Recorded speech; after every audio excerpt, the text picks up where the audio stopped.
مجھے جو ٹاپک دیا گیا ہے وہ ہے حسد اور نظر بد سے بچاؤ۔ بہت سے لوگ مختلف طرح سے ایسی تکلیفوں میں مبتلا ہو جاتے ہیں جس کی انہیں کوئی ریزن یا کوئی کاز یا کوئی وجہ سمجھ میں نہیں آتی۔ تو بہت ضروری ہے کہ ہم اس چیز کی حقیقت کو سمجھیں کہ ہمارا دین اس کے بارے میں کیا کہتا ہے۔ جہاں تک حسد کا تعلق ہے تو وہ ہم سب جانتے ہیں کہ اٹ ایگزسٹس، اس کا وجود ہے۔ اور انسان کی جب پیدائش ہوئی تھی آدم علیہ السلام کی، تو سب سے پہلے تو ابلیس نے آدم علیہ السلام سے حسد کیا تھا اور ان کو سجدہ کرنے سے انکار کیا تھا۔ اس کے بعد ہم دیکھتے ہیں کہ آدم علیہ السلام کے بیٹوں میں حابیل اور قابیل جو دو بھائی تھے، ان کے بیچ میں ایسے ہی جذبات پیدا ہو گئے تھے، جس کی بنا پر جو سب سے پہلا قتل تھا دنیا میں وہ حسد ہی کی وجہ سے ہوا تھا کہ قابیل جو تھا وہ حابیل سے حسد کرتا تھا۔ حسد ہوتا کیا ہے؟ حسد کا مطلب ہوتا ہے کہ انسان کسی کو ملنے والی کسی نعمت پر خوش نہ ہو اور اس بات کی تمنا کرے کہ وہ نعمت اس سے بس چھن جائے کسی طرح، یا پھر اس سے آگے بڑھ کر اسے نقصان پہنچانے کی کوشش کرے، اسے چھیننے کی کوشش کرے، یا اسے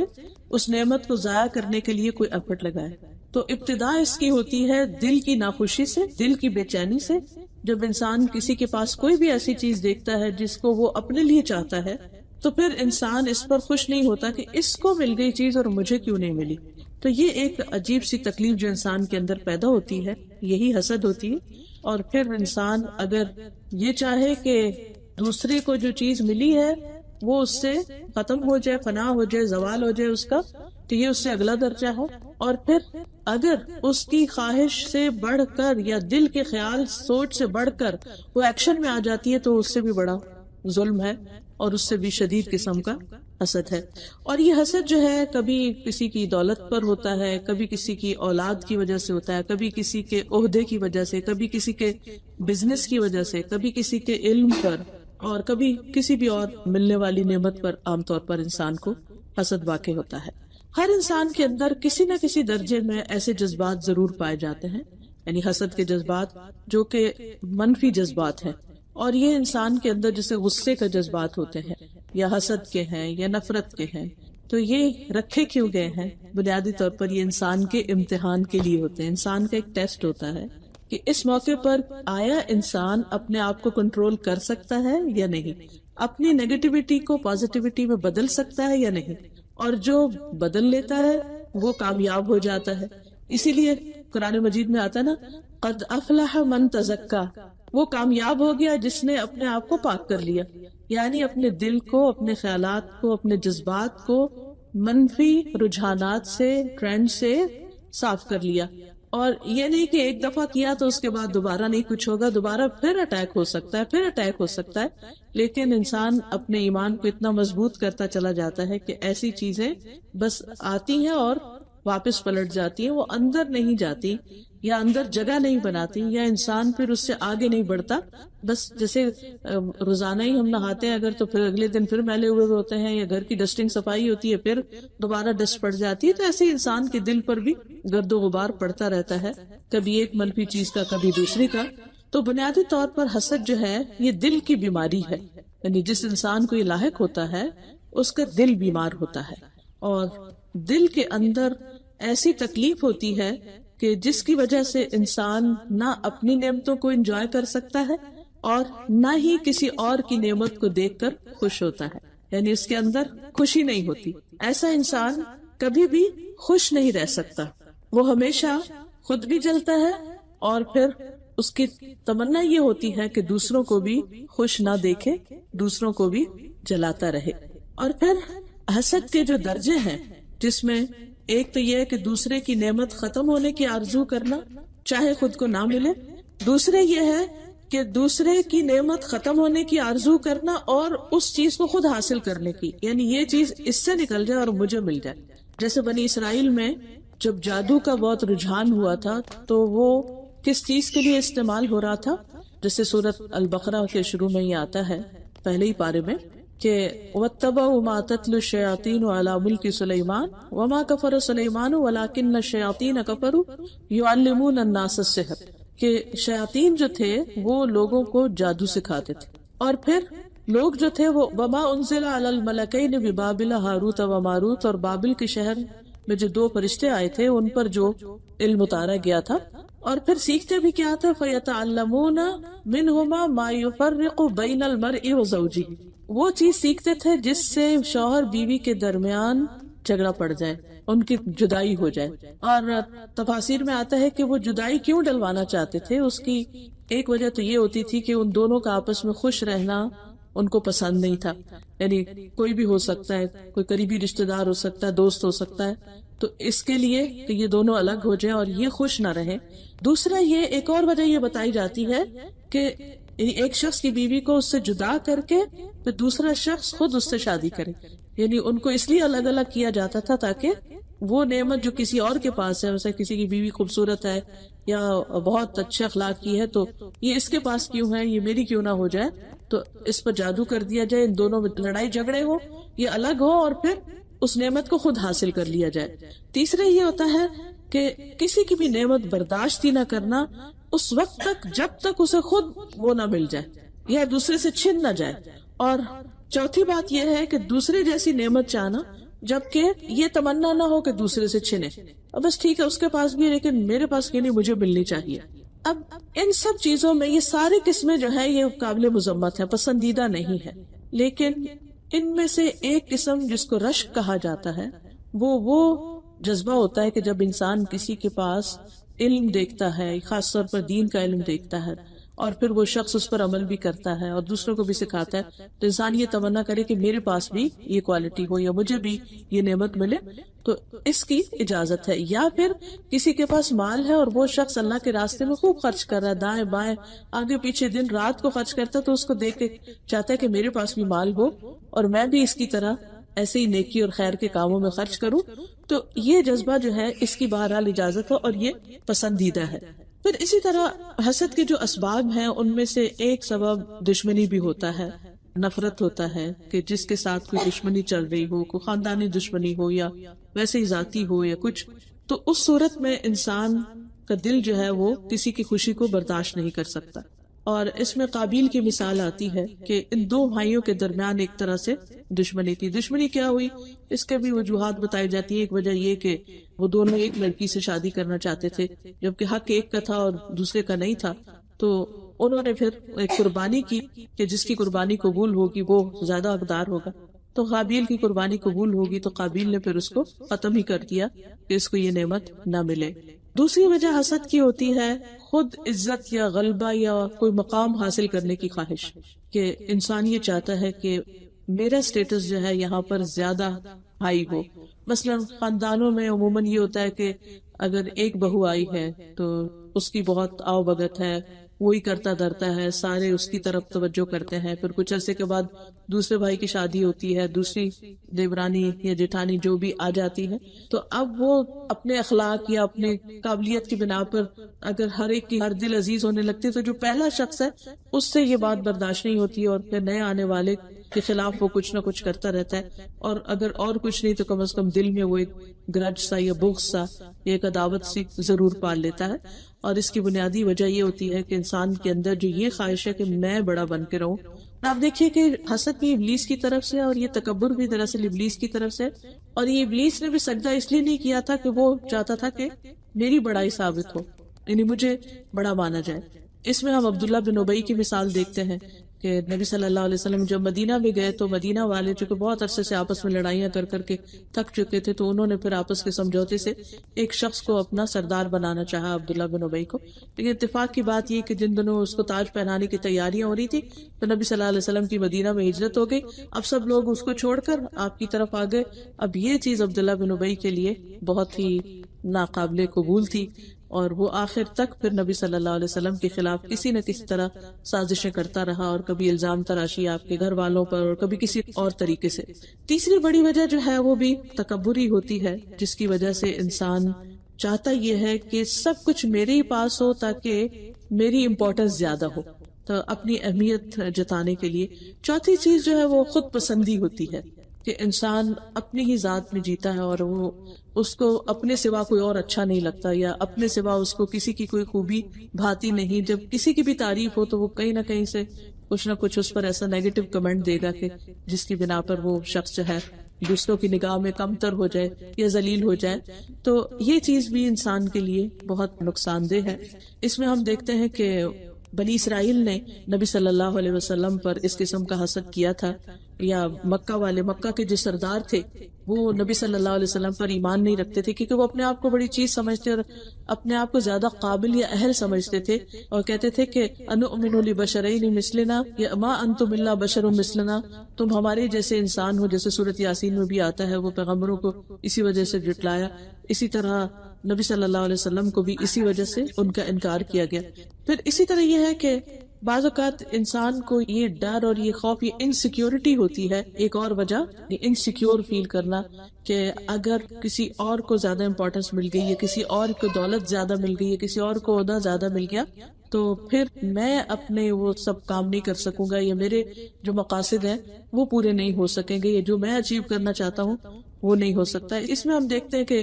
یوسف علیہ السلام کے بھائیوں کی مثال بھی آتی ہے کہ وہ اپنے والد کی توجہ چاہتے تھے، لیکن یوسف علیہ السلام کی شکل و صورت اور اس کے علاوہ ان کا جو اخلاق اور طور طریقہ تھا وہ اپنے والد کے لیے زیادہ پسندیدہ تھا، تو ان کی توجہ ان کی طرف تھی، تو وہ ان کو ہٹا دینا چاہتے تھے۔ وہ چاہتے تھے یخلو لکم وجہ ابیکم، یوسف کو ہٹا دو، تمہارے لیے تمہارے باپ کی توجہ جو ہے وہ تو زیادہ حاصل ہو جائے گی۔ اسی طرح بعض اوقات انسان اپنے لیے مقام اور مرتبے کی یا کسی عہدے کی جب خواہش رکھتا ہے، جس کو حب الریاسہ کہا جاتا ہے، یہ وجہ بھی عموماً لوگوں میں حسد کا ذریعہ بنتی ہے۔ کبھی جو پروفیشنل جیلسیز ہوتی ہیں، یا ایک دوسرے کے ساتھ ایک ہی جگہ پر کام کرنے والے لوگ جو ہوتے ہیں، ان کے درمیان یہ چیز پائی جاتی ہے کہ وہ ایک دوسرے کی جڑ کاٹتے رہتے ہیں۔ جو دور پار ہیں ان سے ملتے ہیں تو بہت اچھی طرح، لیکن جن لوگوں کے ساتھ اٹھنا بیٹھنا ہے ان کو برداشت نہیں کر پاتے۔ اسی طرح کچھ لوگوں کا حال یہ ہوتا ہے کہ وہ ان کے اندر ایک شح یا دل کی تنگی یا ایک نفس کی خباثت ہوتی ہے، انتہا درجے کے جالس طبیعت کے ہوتے ہیں کہ وہ کہیں کسی کے ساتھ کچھ بھی نہیں دیکھ سکتے، یہ نہیں کہ کوئی اپنا ساتھی ہے کچھ، کہیں بھی کسی کی کوئی نعمت دیکھیں گے تو وہ ان کو پسند نہیں آئے گی۔ اور حسد جو ہے یہ اصل میں ایک خیال کی شکل میں ہوتی ہے، یعنی انسان کے دل میں خیال جنم لیتا ہے اور پھر وہ جڑ پکڑتا ہے اور پھر وہ بڑھتا چلا جاتا ہے اور پھر وہ گرو ہوتا چلا جاتا ہے۔ تو جہاں تک خیال آنے کا تعلق ہے تو اس پر پکڑ نہیں ہے، یعنی خیال کسی کو بھی آ سکتا ہے کسی کے بارے میں، یا انسان کو رشک آ سکتا ہے، یا انسان کے دل میں کسی کی نعمت دیکھ کے ایک ہوک اٹھ سکتی ہے کہ میرے پاس کیوں نہیں۔ مثلا کسی کے بارے میں، کسی رشتہ دار کے بارے میں پتہ چلتا ہے کہ اس نے فلاں ایریا میں بہت اچھا بڑا گھر لے لیا اور اس کے اپنے پاس ابھی کچھ بھی نہیں اور نہ ہی ایسی کوئی گنجائش یا وسائل ہے، تو اس پر وہ غمگین اور رنجیدہ ہو جائے، یا رونا شروع کر دے، یا چلنا کڑنا شروع کر دے کہ وہ کہاں سے کہاں پہنچ گیا اور ہم کہاں کھڑے ہیں۔ اور پھر اگر خواتین اپنے ہسبینڈ سے لڑنا شروع کر دیں، یا اپنی جو ذاتی زندگی ہے، گھریلو زندگی ہے، نجی زندگی ہے، اس کو خراب کر دیں، تو یہ چیز پھر حرمت میں آ جاتی ہے، ناپسندیدہ ہو جاتی ہے۔ جہاں تک خیال کا تعلق ہے، یہ خیال آیا اور چلا گیا، زبان سے کچھ نہیں نکالا، کوئی ایکشن میں نہیں آیا اور جھٹک دیا اس کو، تو اس پر کوئی پکڑ نہیں ہے، انسان کے لیے کوئی تکلیف دہ یا نقصان دہ چیز نہیں ہے۔ بنیادی طور پر اگر انسان دیکھے تو جو حاسد ہوتا ہے وہ اللہ سبحانہ تعالیٰ کی تقسیم پر راضی نہیں ہوتا، کیونکہ کسی بھی شخص کو جو کچھ بھی ملتا ہے وہ دراصل اللہ کے دینے سے، اللہ کا فیصلہ ہوتا ہے، یہ میرے رب کا فیصلہ ہے، جس کو چاہے اولاد دے، جس کو چاہے نہ دے، جس کو چاہے گھر دے، جس کو چاہے نہ دے، جس کو چاہے بہت اچھا کاروبار اس کے ترقی کروا دے، جس کو نہیں تو اس کے اذن سے ہے، رزق اس کے ہاتھ میں ہے، اولاد اس کے ہاتھ میں ہے، علم اس کے، ساری نعمتوں کا اصل مالک تو وہی ہے۔ تو حاسد ایک طرح سے اپنے رب سے مقابلہ کر رہا ہوتا ہے اور وہ اللہ کی تقسیم پر راضی نہیں ہوتا، اس پر ناراض ہوتا ہے کہ میرے رب نے فلاں کو کیوں دیا ہے۔ پھر اسی طرح یہ ہے کہ وہ دراصل شیطان کے قابو میں آ جاتا ہے، یعنی جب انسان کے اندر حسد زیادہ سے زیادہ ہونے لگے تو سمجھے شیطان نے اس کے اوپر تسلط پا لیا، وہ شیطان نے اس کو کنٹرول کر لیا، شیطان نے اس کے دل کو پکڑ لیا اور اب وہ اس سے باہر نہیں نکل سکتا۔ تو یہ ایسے ہی ہے کہ جیسے کوئی کسی کو قید کر لے، یعنی کسی کو گریب کر لے اور پھر اس کو وہاں سے نکلنے نہ دے۔ تو شیطان چونکہ انسان کا دشمن ہے، وہ ہر دم یہ چاہتا ہے کہ انسان جو ہے خوش نہ رہے۔ یہ کوئی انسان کسی دشمن کے لیے چاہتا ہی نہیں کہ دشمن اس کا خوش ہو، اس کی خوشی اس کو بری لگتی ہے۔ تو شیطان تو اللہ نے قرآن میں کہا ہے کہ اِنَّهُ لَكُمْ عَدُوٌّ مُبِينٌ، وہ تمہارا کھلا دشمن ہے، اس کی دشمنی میں کوئی شک ہی نہیں ہے۔ تو اس لیے پھر انسان جب یہ سوچے کہ اچھا اگر میرے دل میں ایسے خیالات ہیں تو اس کا مطلب یہ ہے کہ پھر میں نے اپنا آپ یعنی اپنا گھر ابلیس کے لیے کھول دیا کہ اب وہ آ کے قیمتی ترین چیز جو دل ہے اس پر قبضہ کر لے. تو نبی صلی اللہ علیہ وسلم نے بیسیکلی اس چیز سے واضح الفاظ میں منع کیا ہے کہ انسان کسی کے ساتھ حسد کرے. آپ نے فرمایا لا تحاسدوا ولا تباغضوا، نہ ایک دوسرے سے حسد کرو نہ ایک دوسرے سے بغض رکھو. بغض ہوتا ہے کینہ، یعنی دل میں نفرت رکھنا. نہ قطع رحمی کرو، رشتہ داروں سے مت کاٹو، اور اللہ کے بندو بھائی بھائی ہو جاؤ. اسی طرح جہاں حسد آتا ہے اور وہ جڑ پکڑتا ہے تو وہاں سے ایمان نکلنے لگتا ہے، یعنی ایمان میں کمزوری واقع ہونے لگتی ہے. کیونکہ حسد اور ایمان دو چیزیں اکٹھی نہیں رہ سکتی، ایک دل میں جمع نہیں ہو سکتی. پھر اسی طرح یہ دین کو موڑ دینے والی صفت، یعنی جن لوگوں کے اندر حسد کی بیماری پیدا ہو جاتی ہے وہاں سے دین رخصت ہو جاتا ہے، وہاں سے اللہ کی اطاعت اور اللہ پر توکل اور بھروسہ اور اللہ سے راضی ہونا اور اللہ کی طرف رجوع کرنا اور اللہ سے دعائیں کرنا، اللہ سے ایک خاص محبت اور قربت رکھنا، وہ چیز انسان کی زندگی سے رخصت ہونے لگتی ہے. تو لوگوں کے لیے خیر خواہی اسی میں ہے کہ وہ حسد نہ کرے. نبی صلی اللہ علیہ وسلم نے فرمایا لوگ اس وقت تک خیر پر رہیں گے جب تک وہ آپس میں حسد نہیں کریں گے. آپ نے یہ بھی فرمایا کہ بہترین انسان صاف دل والا اور زبان کا سچا ہے. کسی نے پوچھا کہ صاف دل والا کون ہوتا ہے؟ آپ نے فرمایا پرہیزگار، پاک صاف، جس کے دل میں گناہ نہ ہو، یعنی جیسے حسد وغیرہ، نہ بغاوت ہو نہ حسد ہو. تو ایسا انسان جو ہے یہ بہترین انسان ہے. اور حقیقت یہ ہے کہ ہمارا ظاہر تو لوگوں کے سامنے آتا رہتا ہے لیکن ہمارا اندر تو صرف اللہ ہی دیکھتا ہے. تو کسی نے بہت ہی خوبصورت بات کی تھی کہ ہم لوگوں کو نظر آنے والی چیز کے بارے میں تو بہت کانشیس ہوتے ہیں لیکن جو چیز صرف اللہ دیکھتا ہے اس کے بارے میں ہمیں کوئی فکر نہیں ہوتی کہ اس کو ہم کیا دکھا رہے ہیں. ایک حدیث میں آتا ہے اللہ تعالیٰ تمہاری شکل و صورت اور تمہارے مال کو نہیں دیکھتا، وہ تمہارے دل اور تمہارے اعمال کو دیکھتا ہے. تو جو ہمارا دل دیکھتا ہے وہ پھر کیا دیکھتا ہے کہ اس کے اندر کیا بھرا ہوا ہے. اور جنت والے جو ہیں وہ ان کی ایک بہت بڑی خوبی ہوگی کہ وہاں وہ کسی سے حسد نہیں کریں گے. ہر جنتی کے اوپر کئی درجوں والے ہوں گے اور کوئی اس کے ساتھ والے ہوں گے لیکن کوئی کسی سے حسد نہیں کرے گا. لیکن یہ خوشی پھر وہاں تبھی کسی کو ملے گی جب دنیا میں انسان اس چیز کو اپنے اندر سے صاف کرنا شروع کر دے. قرآن مجید میں آتا ہے ادخلوها بسلام آمنین، داخل ہو جاؤ اس میں سلامتی کے ساتھ، امن میں رہتے ہوئے، بلا خوف و خطر. وَنَزَعْنَا مَا فِي صُدُورِهِم مِّن غِلٍّ إِخْوَانًا عَلَى سُرُرٍ مُتَقَابِلِينَ. ان کے دلوں میں اگر کچھ قدورت ہوگی تو ہم اسے نکال دیں گے اور وہ بھائی بھائی بن کر آمنے سامنے بڑے بڑے کاؤچز پر بیٹھے ہوئے ہوں گے. اب اس میں یہ کہ جنت والے جب جنت کے قریب پہنچیں گے تو اندر جانے سے پہلے وہ ایک پل پہ روکے جائیں گے اور اس پل پر ان کو صاف ستھرا کیا جائے گا فزیکلی بھی، کیونکہ اب جنت میں انٹری ہے، اور اس کے ساتھ ساتھ ان کے دل بھی صاف کیے جائیں گے کیونکہ جنت میں ہر دو لوگوں کے دل ایک جیسے ہوں گے. سارے جنتی ایک دل والے ہوں گے، کوئی کسی سے نفرت، حسد، بغض، کینہ،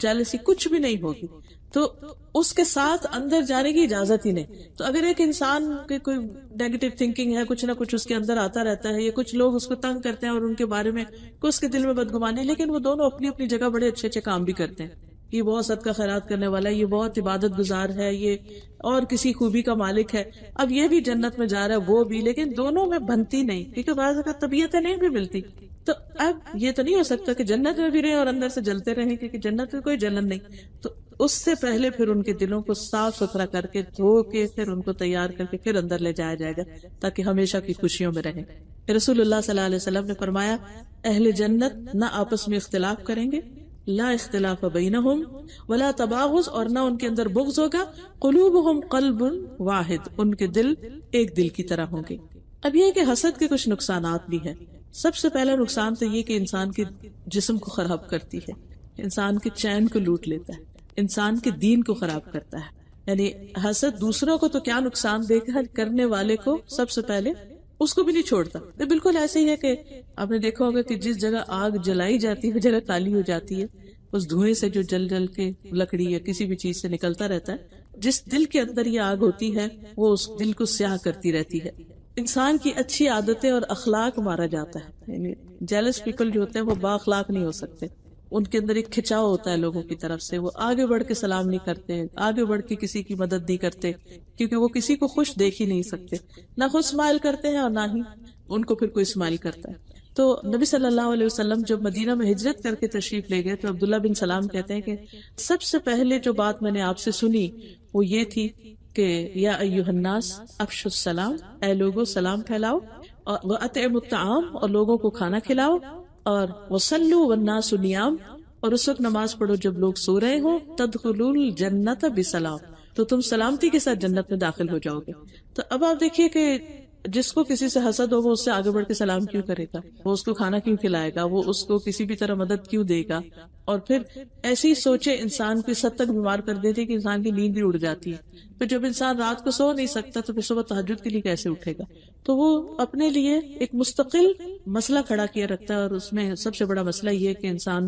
اچھی عادات کھو بیٹھتا ہے۔ پھر ایسا شخص لڑائی جھگڑا کی طرف زیادہ مائل ہو جاتا ہے، چھوٹی چھوٹی بات پر دوسروں سے ناراضگی، چھوٹی چھوٹی بات پر اعتراض، کوئی سانس بھی لے رہا ہے تو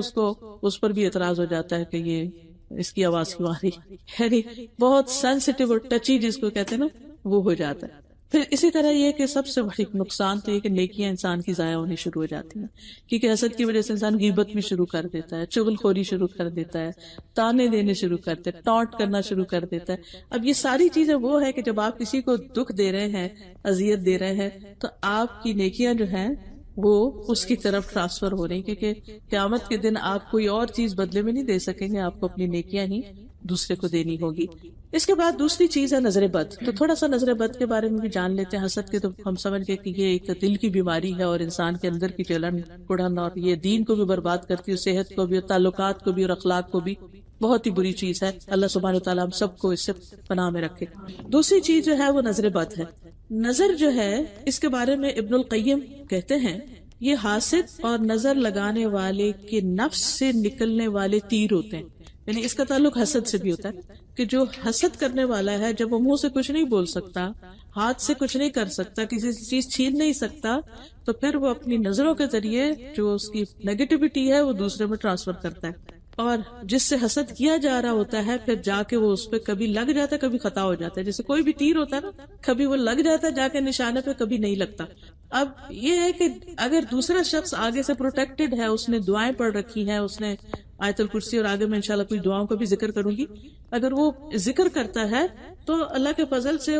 ذکر جو ہے وہ ایک محفوظ قلعے کی طرح، تو وہ قلعے میں بند ہے، کوئی اس کے اوپر وار کرتا ہے چاہے نگاہوں سے ہی کر رہا ہو یا باتوں سے، وہ اس تک نہیں پہنچتا، وہ واپس چلا جاتا ہے یا ختم ہو جاتا ہے۔ پھر نظر کا لگنا جو ہے یہ برحق ہے۔ نبی صلی اللہ علیہ وسلم نے فرمایا، بخاری کی روایت ہے کہ العین حق،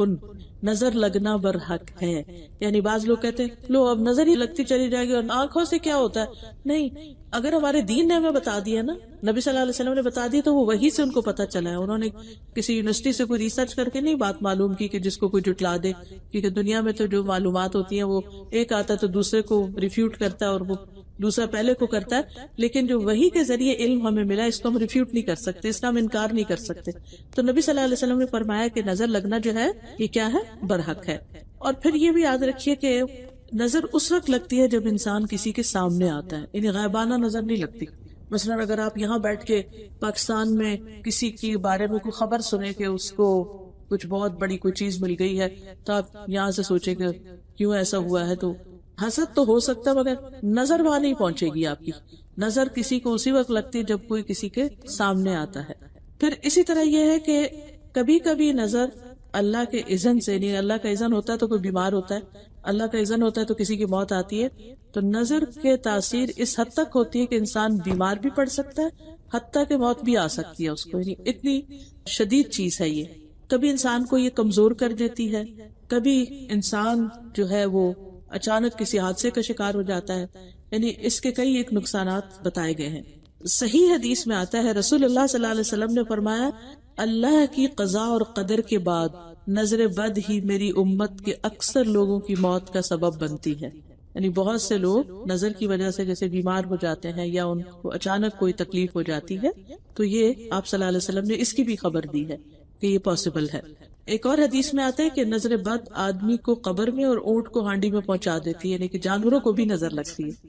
گھروں کو بھی لگ سکتی، باغوں کو لگ سکتی ہے، مختلف چیزوں کو لگ سکتی۔ پھر حسد کے سبب بھی نظر لگتی ہے۔ ابن قیم کہتے ہیں کہ حسد نظر بد کو لگانے کا اصل ہے۔ کبھی انسان اپنے آپ کو بھی نظر لگا دیتا ہے، یعنی جیسے آئینے میں دیکھا ہے یا اپنے بچے کو بھی لگا دیتا ہے. وہ اگرچہ حسد کی وجہ سے نہیں ہوتا لیکن انسان کے اندر ایک اس طرح کے جذبات پیدا ہو جاتے ہیں کہ جس کی وجہ سے نگاہ جو ہے وہ دوسرے تک جا پہنچتی. کبھی بغیر ارادے کے بھی، اور کچھ لوگوں کی طبعی فطرت کی وجہ سے بھی نظر لگ جاتی ہے. یہ ویری کرتا ہے، کچھ لوگوں کی نظر زیادہ لگتی ہے اور کچھ لوگوں کی کم لگتی ہے، یعنی یہ بھی فیکٹرز میں شامل ہے. لیکن تاثیر میں دونوں جو ہے وہ ایک جیسی ہی ہے، یعنی حسد کی وجہ سے لگے یا ویسے لگے اثر دونوں کا ہی ہو جاتا ہے. پھر اسی طرح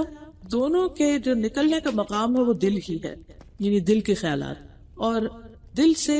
نگاہ کے ذریعے وہ خیالات یا وہ چیز جو ہے وہ ٹرانسفر ہوتی ہے. اور یہ اس کو کہا جاتا ہے نگاہ کی چنگاریاں. جیسے آگ کے اندر سے چنگاری نکلتی ہے نا، آگ جیسے لکڑی کی ہے ویسے، تو یہ نگاہ کی چنگاریاں ہوتی ہیں. کبھی ایک واقعے کے رونما ہونے سے پہلے بھی لگ جاتی ہے. اسی لیے کہتے ہیں کہ اپنے جو پلانز ہیں یا ارادے ہیں وہ بہت لوگوں کے ساتھ مت ڈسکس کرو، کیونکہ اس میں رکاوٹ آ جائے گی. حدیث ہے، یہ قول ہے کہ اپنے منصوبوں کی تکمیل یا ان کی کامیابی تک رازداری سے کام لو، یعنی ان کو بہت اوپن نہ کرو. اور یہ چیزیں ہماری روایات میں بھی کچھ نہ کچھ شامل ہیں. آپ نے دیکھا ہوگا کہ پہلے یہ ہوتا تھا کہ اگر کوئی لڑکی پریگننٹ ہوئی ہے، خاص طور پہ پہلی دفعہ، تو وہ ان کو یہ کہتے تھے بڑے کہ کسی کو ذکر نہیں کرنا، کیونکہ بعض لوگوں کو حسد ہوتا ہے. ویسے ہی تو اسی طرح یہ ہے کہ کبھی انسان کو کسی کے ایسے خاص منصوبے کا پتہ چلتا ہے کہ وہ خود چاہتا تھا کہ وہ کام کرے، لیکن اسے پتہ چلتا ہے کہ وہ تو فلاں نے شروع کر دیا. جیسے پروفیشنل جیلسیز وغیرہ میں بھی بعض اوقات ہوتا ہے، تو ایسی صورت میں بھی نظر لگ جاتی ہے. پھر اسی طرح یہ ہے کہ نظر بد کی دو اور قسمیں بھی ہیں، اور وہ ہے انسان کی نظر اور دوسری ہے جن کی نظر. یعنی انسانوں کی نظر کے علاوہ جنات کی نظر بھی ہوتی ہے. اور اسی لیے جب ہم واش روم میں جاتے ہیں اور خاص طور پہ کپڑے وغیرہ بدلتے ہیں تو اس میں دعا سکھائی گئی ہے، کیونکہ جنوں کی نظر بھی برحق ہے، وہ بھی ہماری طرح کی ایک مخلوق ہے. ام سلمہ کہتی ہیں کہ نبی صلی اللہ علیہ وسلم نے ان کے گھر میں ایک لڑکی دیکھی جس کے چہرے پر نظر بد کی وجہ سے کالے کالے دھبے پڑ گئے تھے، جیسے وہ چھائیاں نہیں ہمارے کہتے چھائیاں پڑ گئی ہیں. تو نبی صلی اللہ علیہ وسلم نے فرمایا کہ اس پر دم کرو کیونکہ اس کو نظر بد لگی ہے. ہوتا یہ ہے کہ وہ جو ریز ہوتی ہیں وہ ہمارے اثر انداز ہوتی ہیں، تو ہماری باڈی کے اندر کیمیکل ریئیکشن وغیرہ ہوتے رہتے ہیں، تو بعض اوقات اس طرح کی چیزیں واقع ہو جاتی ہیں کہ جس کا اثر پھر فزیکل النس کی شکل میں بھی سامنے آ جاتا ہے. اور جنوں کی نظر جو ہے وہ انسانوں کی نظر سے بھی زیادہ سخت ہوتی ہے. ابو سعید کہتے ہیں کہ رسول اللہ صلی اللہ علیہ وسلم جنوں اور انسانوں کی نظر بد سے پناہ مانگتے تھے، یہاں تک کہ معوذتین قل اعوذ برب الفلق اور قل اعوذ برب الناس نازل ہوئیں. جب یہ دو صورتیں نازل ہوئیں تو آپ نے انہیں پڑھنا شروع کر دیا اور ان کے علاوہ باقی چیزیں چھوڑ دی. تو اس سے یہ پتہ چلتا ہے کہ اگر بہت سی دعائیں نہ بھی یاد ہو تو کم از کم یہ معوذتین جو ہیں فلق ناس، یہ صبح اور شام 3 دفعہ اگر انسان پڑھ لے تو سارے دن کے لیے اور ساری رات کے لیے پروٹیکٹ ہو جاتا ہے. اور اس کے پڑھنے کا ٹائم جو ہے وہ سورج نکلنے سے پہلے کا ہے، فجر سے لے کر اور غروب ہونے سے پہلے کا ہے، کیونکہ رات کا آغاز ہو جاتا ہے تو آغاز سے پہلے پڑھ لیا جائے. دن کا آغاز سورج نکلنے سے، تو سورج نکلنے سے پہلے ہی اس کو پڑھ لیا جائے تاکہ کسی بھی چیز کا کوئی اٹیک نہ ہو. نہیں، اس کا جو حفاظت کے لیے پڑھنا ہے وہ مغرب سے پہلے پڑھنا ہوگا، لیکن سوتے وقت اپنے آپ کو جب دم کریں گے آپ تو اپنے ہتھیلیاں پہ پڑھ کے چہرے اور سر اور پہ جہاں جہاں تک ہاتھ جاتا ہے وہ الگ عمل ہے، وہ بھی پروٹیکشن ہی کے لیے ہے. پھر اسی طرح یہ ہے کہ بعض اوقات تعجب والی نظر جو حیران کو نظر ہوتی ہے، جیسے ہم کہتے ہیں نا اچھا واو، ماشاء اللہ نہیں کہتے، تبارک اللہ نہیں کہتے، تو یہ تعجب والی نظر بھی لگتی. یعنی کہ کوئی کسی کی چیز کو دیکھ کے بہت حیران یا خوش ہوتا ہے تو اس سے بھی بعض اوقات نقصان ہو جاتا ہے. وہ ایسا نہیں کہ اس کی کوئی نیت بد ہوتی ہے یا اس کے اندر کوئی حسد یا جیلسی ہوتی ہے، اوور ایکسائٹمنٹ جو ہے وہ بھی نقصان کا باعث بن جاتی ہے. کیونکہ ہر چیز میں ہمارا دین جو ہے نا وہ اعتدال سکھاتا ہے، درمیانی راہ، نہ نفرت کی انتہا اور نہ خوشی کی انتہا، بلکہ ہر چیز اعتدال میں. اس بارے میں ہم دیکھتے ہیں سورۃ کہف میں آتا ہے ایک شخص کا باغ تھا بڑا خوبصورت، تو جل گیا. تو دوسرے نے کہا وَلَوْلَا إِذْ دَخَلْتَ جَنَّتَكَ قُلْتَ مَا شَاءَ اللَّهُ لَا قُوَّةَ إِلَّا بِاللَّهِ إِن تَرَنِي أَنَا أَقَلَّ مِنْكَ مَالًا وَوَلَدًا. جب تو اپنے باغ میں داخل ہوا تو نے یہ کیوں نہ کہا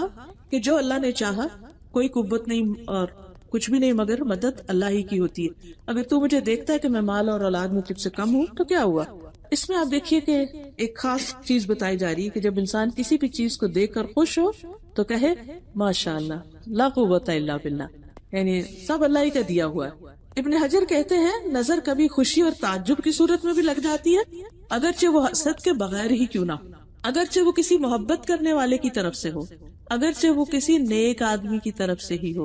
اگر کسی آدمی کو کوئی چیز اچھی لگے تو اس کو فوراً اس چیز کے لیے برکت کی دعا کرنی چاہیے، بارک اللہ فیکم، جو اس کو اچھی لگتی ہے تو یہ اسی کی طرف سے دم ہو جائے گا. یعنی ادھر سے نظر کا تیر آ رہا ہے اور ادھر سے دعا آ رہی ہے تو وہ ایک چیز جو ہے وہ دوسرے کو ہٹا دے گی. تو اس میں آپ دیکھیں کتنی بہترین چیز ہمیں پتہ چلی. یعنی برے انسان کی تو لگے گی لیکن آپ کے محبت کرنے والے کی بھی لگ سکتی ہے، نیک لوگوں کی بھی لگ سکتی. بعض اوقات ہم کہتے ہیں نا کہ فلاں تو بڑا نیک ہے، بڑا اچھا انسان ہے، بڑے اچھے اخلاق کا ہے تو سیف ہے اس کے پاس اپنے بچے کو چھوڑنا، یا لیکن وہ بھی انسان ہے اور اس کی نظر بھی ہو سکتی ہے. اب ہم کس کس کو روکیں اور کس کس سے کچھ لڑے جھگڑے؟ کرنا کیا ہے؟ اپنے آپ کو پروٹیکٹ کرنا ہے، اپنی حفاظت کرنی ہے، اور اس کا آگے انشاءاللہ طریقہ بتاؤں گی. پھر اسی طرح یہ ہے کہ بعض نظریں بیمار کر دیتی ہیں. ہر نظر بیمار نہیں کرتی، بعض نظریں بیمار کر دیتی ہیں اور اس میں مریض کے اوپر علامات ظاہر ہونے لگتی ہے. حدیث میں آتا ہے رسول اللہ صلی اللہ علیہ وسلم نے فرمایا بے شک نظر بد اللہ کے اذن سے انسان کو دیوانہ کر دیتی. یعنی ذہنی بیماریاں، نفسیاتی بیماریاں، ڈپریشن کی بیماری، ایسی بیماریاں کہ جن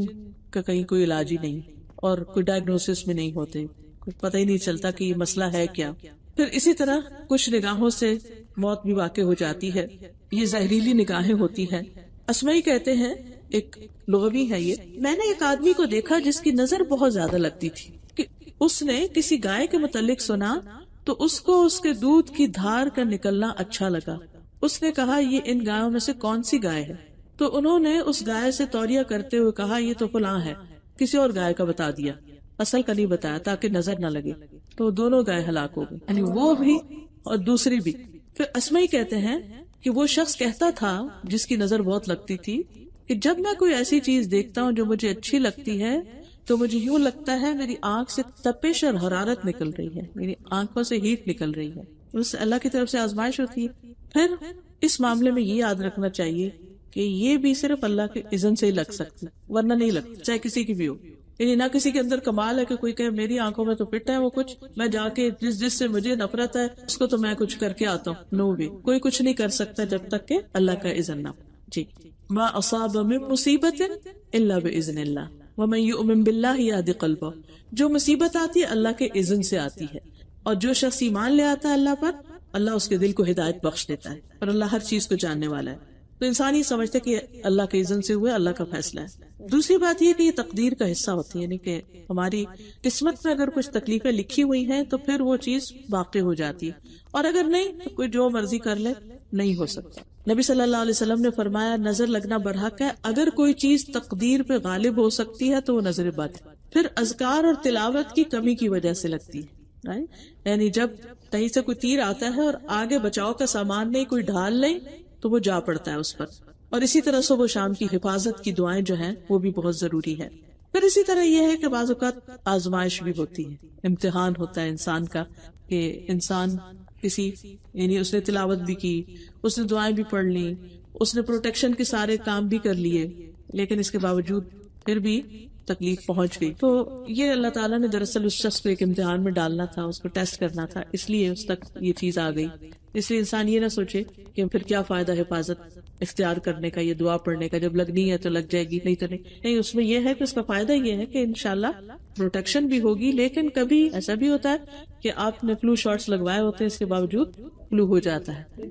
جی ہاں. اب یہ کہ جو جسمانی بیماریاں ہوتی ہیں وہ عام طور پر کیا ہوتی ہیں، اس میں چہرے کے داغ دھبے وغیرہ، جیسے نبی صلی اللہ علیہ وسلم نے اس بچی کی چھائیاں دیکھ کے کہا تھا کہ اس کو نظر لگی ہے. بچوں کا بلا وجہ رونا، وداؤٹ اینی ریزن، کھا بھی لیا، سو بھی لیا، سب کچھ کر لیا، روئے جا رہے چپ نہیں کر رہے، اور انسان کو سمجھ ہی نہیں آتی. بات تو آپ نے دیکھا ہوگا، اب سب نے جو بچے پالے ہیں، کبھی کبھی ایسا فیز آ جاتا ہے کہ ماں بھی تنگ آ جاتی ہے اور اٹھا کے پھینک دیتی ہے، اچھا جاؤ رو لو، پھر تم کسی چیز سے بہل ہی نہیں رہے، چپ ہی نہیں ہو رہے، وجہ بھی نہیں بتاتے. تو بنیادی طور پر وہ ان کے اندر ہی کوئی ڈسٹربنس ہوتی ہے. حضرت عائشہ کہتی ہے کہ ایک مرتبہ نبی صلی اللہ علیہ وسلم تشریف لائے تو ایک بچے کے رونے کی آواز سنی. آپ نے فرمایا یہ بچہ کیوں رو رہا ہے؟ کیا تم نے اس کو نظر بد کا دم نہیں کیا، نہیں کروایا؟ یعنی کہ اس کو دم کرو، کیونکہ یہ یعنی نفسیاتی طور پر ڈسٹرب ہے. پھر بچوں کی کمزوری، یعنی کھانے پینے کے باوجود ان کی صحت نہیں بنتی، کمزور.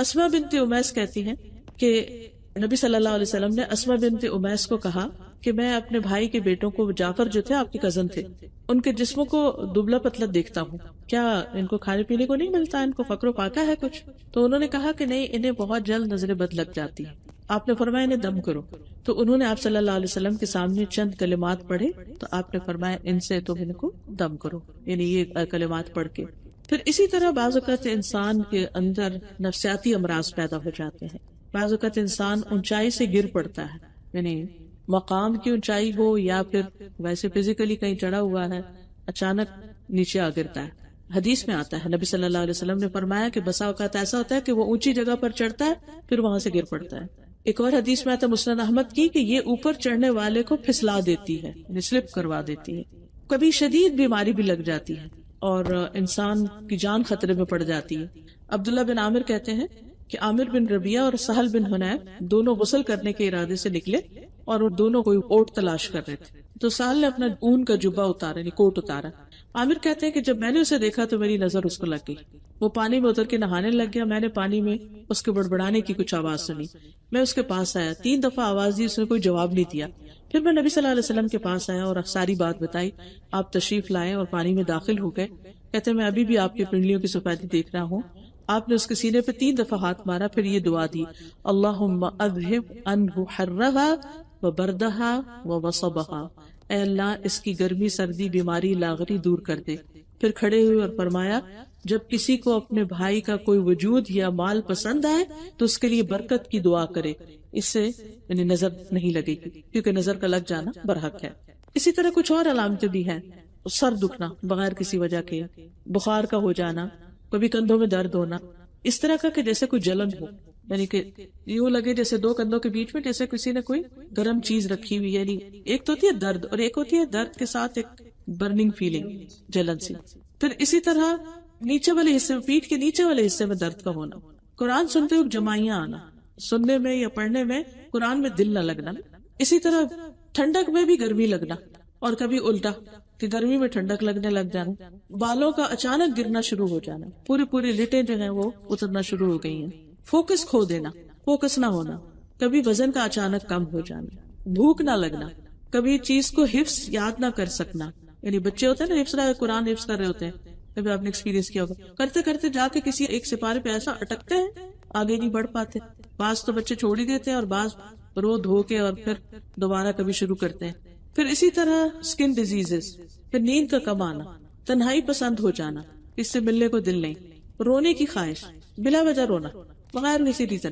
کبھی صرف جسمانی اور کبھی روحانی جسمانی دونوں چیزیں اکٹھی ہو جاتی ہیں. اور اس میں خاص طور پر لوگوں میں جا کے نہ بیٹھنا، مردم بیزار ہونا، کسی سے میل ملاپ پسند نہ کرنا. پھر اس طرح ہسبینڈ وائف کے بیچ میں آپس کا تعلق ختم ہو جانا، یعنی فزیکل ریلیشن نہ ہونا، یا ویسے ہی آپس میں ایک دوسرے سے اچاٹ ہونے لگنا. مال میں برکت کا نہ ہونا، جس کام میں نظر لگی اس کام سے دل اچاٹ ہو جانا. یعنی بعض اوقات ہوتا ہے ایک انسان ایک چیز بڑی اچھی کر رہا ہوتا ہے، وہ اس کی ایکسپرٹیز ہوتی ہے، کسی کو بیکنگ کا شوق ہے، کسی کو کسی چیز کا، اچانک ہی شوق کا ختم ہو جانا اور بیزار ہو جانا اس کام سے. اچھا، لوگوں پہ شک کرنے لگنا کہ یہ مجھے گھورتا ہے، یہ مجھے دیکھتا ہے، اس کی نظریں ایسی ہیں، یعنی لوگوں کے بارے میں منفی خیالات کا پیدا ہو جانا. پھر اسی طرح اس بات کا احساس ہونا کہ میں لوگوں کی وجہ سے کامیاب نہیں ہو پا رہا، یعنی لوگ مجھے آگے نہیں بڑھنے دے رہے، یعنی اس قسم کے منفی خیالات دل میں جم جانا. اب یہ ہے کہ بچا کیسے جائے؟ کیا اس شخص کا پتہ لگایا جائے کہ کون ہے ایسا جو مجھے نظر لگاتا ہے؟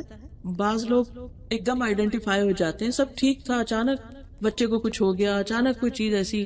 نقصان ہو گیا، تو اس وقت جو بھی کوئی ہو وہ اپنے آپ کو خود بھی آفر کر سکتا ہے کہ بھئی میں خوش ہو گئی تھی دیکھ کے، یا مجھے اچھے لگی تھی یہ چیز، تو ہو سکتا ہے میری نظر ہو. تو پھر وہ وضو کا پانی اس کا لے کے تو جس انسان پر لگی ہو نظر اس کے اوپر چھڑکا جا سکتا ہے. تو اس میں بچاؤ کے طریقوں میں سب سے پہلے تو یہ کہ انسان اللہ پہ بھروسہ کرے. کوئی چیز مجھے نہیں نقصان دے سکتی جب تک اللہ نہ چاہے، لہٰذا اللہ پہ توکل جو ہے نا اس کا سب سے بڑا علاج ہے. یعنی سن کے ساری باتیں تو انسان ہر وقت وہم نہ کرے، ہر چیز کے اوپر نظر کا ٹھپا نہ لگا دے، یہ بھی نظر ہے، یہ بھی نظر ہے، نہیں ہے ضرور، لیکن ہر چیز نظر کی وجہ سے نہیں ہوتی. تو انسان اللہ پر بھروسہ کرے، اس پر توکل کرے اور یہ پڑھے جب اسے ڈر یا کوئی خوف یا پریشانی لاحق ہو تو کہے حسبی اللہ لا الہ الا ہوا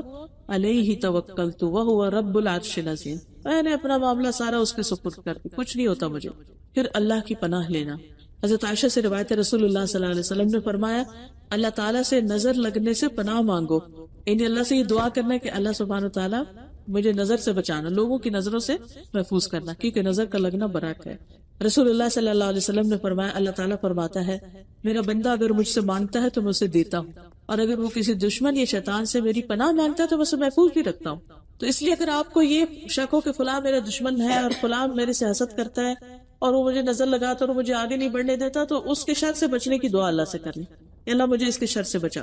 پھر اسی طرح نعمت کو چھپا کے رکھنا، یعنی بہت زیادہ اس کو لوگوں کو نہیں بتانے کی ضرورت. ابو ہریرہ کہتے ہیں نبی صلی اللہ علیہ وسلم فرمایا کہ تم اپنی ضرورتوں کو پورا کرنے کے لیے ان کو رازداری میں رکھ کر مدد حاصل کرو، بے شک ہر صاحب نعمت حسد کیا جاتا ہے، یعنی جس کے پاس بھی نعمت ہوگی اس سے لوگ حسد کریں گے. پھر نعمتوں کے چھپانے کا مطلب یہ بھی ہے کہ